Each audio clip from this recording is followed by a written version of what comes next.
Welcome back to the deep dive. We come across a ton of user manuals in our lives, right? But we usually just kind of toss them aside. Yeah, they just end up in a drawer somewhere. Exactly. Yeah. So today we're going to see if there's more to them than meets the eye.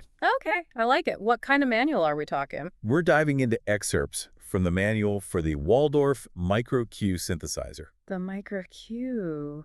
That's a pretty cool piece of music tech. Yeah, it is. And even if you're not a musician, stick with us. I think you'll find that even something as technical as a synthesizer manual can spark some interesting thoughts about creativity and innovation. I think you're right. We often think of manuals as just instructions, Right. but they can actually tell us a lot about the people behind the technology and the choices they made in designing it. Exactly. For example, right off the bat, I was struck by the thank you section in this manual. It's not your typical corporate shout-out. Oh yeah, how so? Well, they list dozens of people, from engineers to sound programmers. Wow. It's almost like they're acknowledging a whole community that contributed to this instrument. Yeah, and there's even a note next to one name, H.P. Bonnie Bonnenberg, deceased. Huh. Surprisingly personal for a technical document. Yeah, it is. I'm curious, is this common in tech manuals? It's not something you see every day. It definitely speaks to a sense of collaboration and respect within the team. It's like they're saying this instrument wouldn't exist without all these people. It has a human touch, right? Like there's a story behind every piece of technology. Absolutely. And I think that's something we often forget in our digital age. Okay, let's get into the synthesizer itself. One thing that caught my eye is that the MicroQ has multiple outputs, main, sub 1, and sub 2. Plus, it has an external input. Okay. This suggests it's more than just an instrument for making melodies, right? You're picking up on something important there. The multiple outputs and external input mean you can use the MicroQ for all sorts of sound design and audio processing. Think of it like a sonic Swiss Army knife. A sonic Swiss Army knife, I like that. You could use it to create sound effects for a film, manipulate audio recordings, or even integrate it into a larger studio setup as an effects processor. So it's not just about playing notes, it's about shaping and manipulating sound in a much broader way. Exactly. It opens up a whole world of creative possibilities beyond traditional music making. Now, speaking of creative possibilities, have you had a chance to look at the different parameters and controls? I have, and I'll be honest, I was a bit overwhelmed. Routing signals, shaping sounds, customizing controls, it's a lot to take in. I can see how someone new to synthesizers might feel intimidated. It's true, the MicroQ has a deep level of control, but that's actually one of its strengths. It caters to both beginners and experienced sound designers. If you're just starting out, you can use the presets to get some great sounds right away. Well, that makes sense. But if you really want to dive deep and explore all the nuances of sound design, you have the tools to do that too. So it's like having a simple paint-by-number set and a professional artist's palette all in one. That's a great analogy. So you can choose your level of complexity. Exactly. And the manual does a good job of explaining both the basic concepts and the more advanced features. Speaking of the basics, let's talk about how the MicroQ actually creates sound.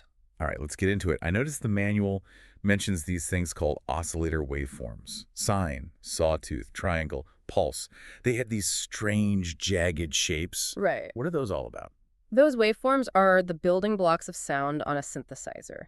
They represent different ways that electronic signals can vibrate to create sound waves. And while they might look abstract on paper, they translate into very distinct sounds that you hear every day. Okay, so break it down for me. Let's say I'm listening to a song. How can I tell if I'm hearing a sine wave versus a sawtooth wave, for example? Think of a sine wave as a pure, clean tone, like a single flute note. Okay. It's smooth and round without any harshness.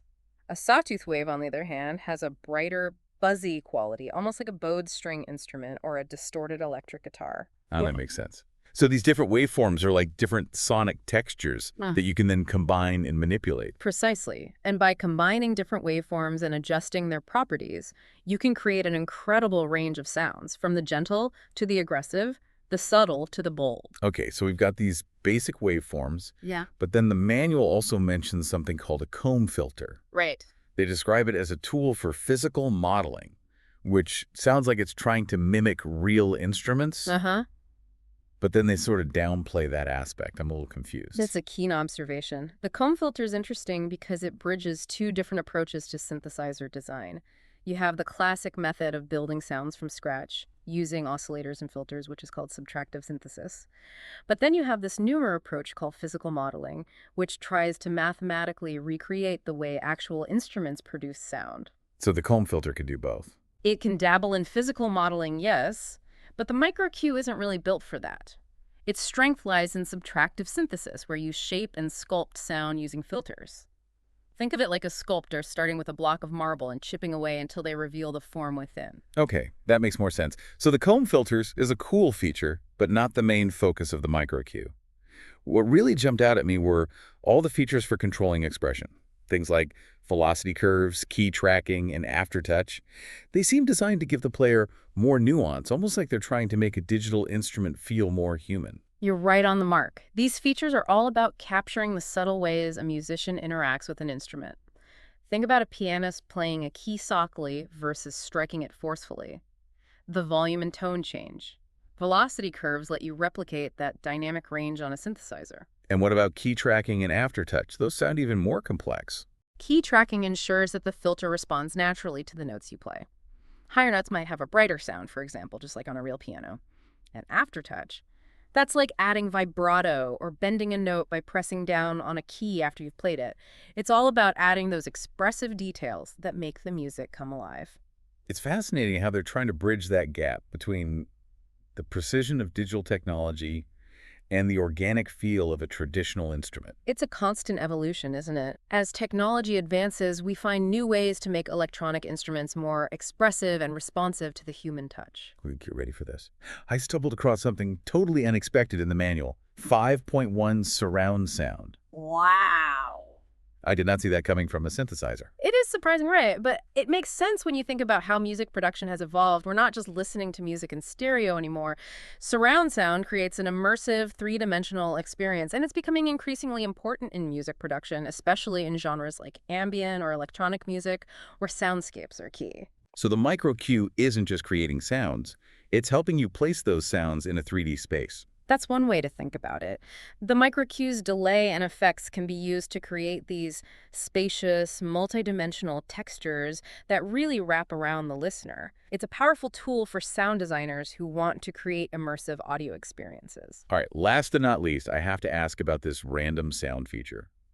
You literally press a button, and it generates a random sound.